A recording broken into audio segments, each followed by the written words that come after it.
Hello, my ancient nerds, and whoever may see this. I'm getting close to the video blog end. So,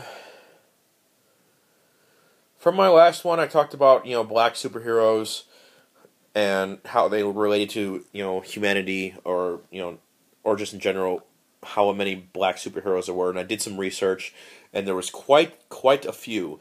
And I'll just read off a couple of them from, the internet that I had found.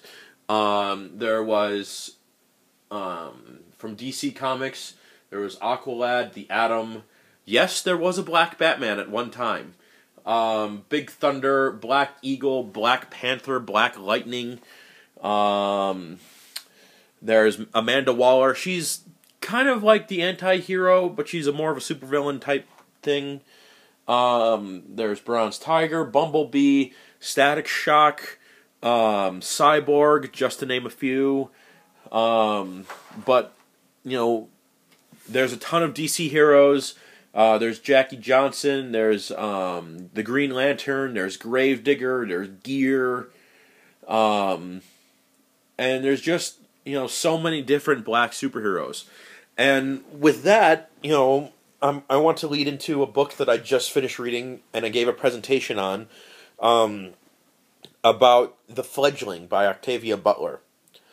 And it's not necessarily a hero book, it's more of like 30 years before Twilight became real.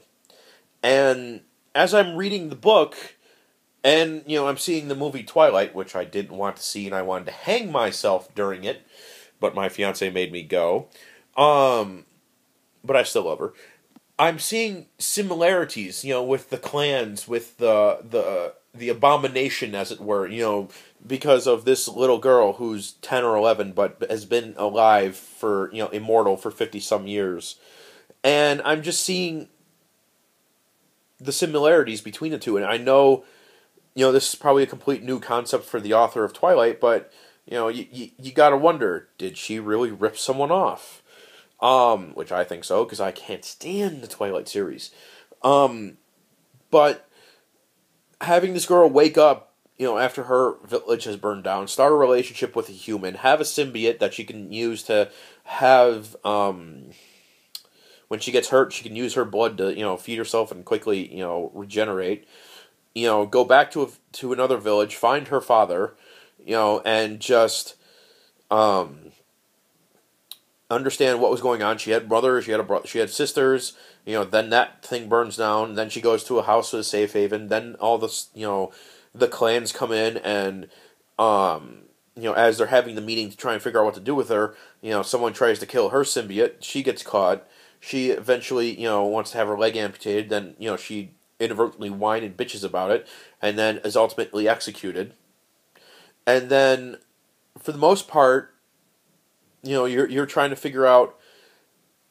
The cool thing, what Octavia Butler did here with Fledgling was, she made it as, I'm not a black vampire, I'm genetically altered to where I have black skin that keeps the sun from killing me. And I think that's really cool as just, like, it's almost a camouflage type deal. And I think that what Octavia Butler did with the character has it, in the sense of, I'm not a black person, I'm not of African descent, I'm just genetically modified, and I have black skin that keeps me from dying. I think that's really cool. So it's definitely in the purview of science fiction, fantasy, and what she's been doing as far as fiction goes, and it's, it does fit into the vampire genre that, there is someone that's trying to be genetically modified. Blade, who was a Marvel character who was a half human, half vampire, was genetically altered, when his mother was killed by a vampire, and he can now walk among the humans and kill everyone. It's just, there's different similarities of how this character goes out into the rest of the world. It relates to Blade, it relates to Twilight, it relates to, even the Vampire Hunter, movies that have come out, the B movies. Those relate to Fledgling in so many ways. So that's my take on the Fledgling and how I see it as other parts of the film genre. and the comic book world and everything else. Can you tell I'm a geek yet? So I will be signing off. I have maybe 1 or 2 videos to go. And I will just make sure that they're just as good as the rest. Thanks, guys. Have a good night.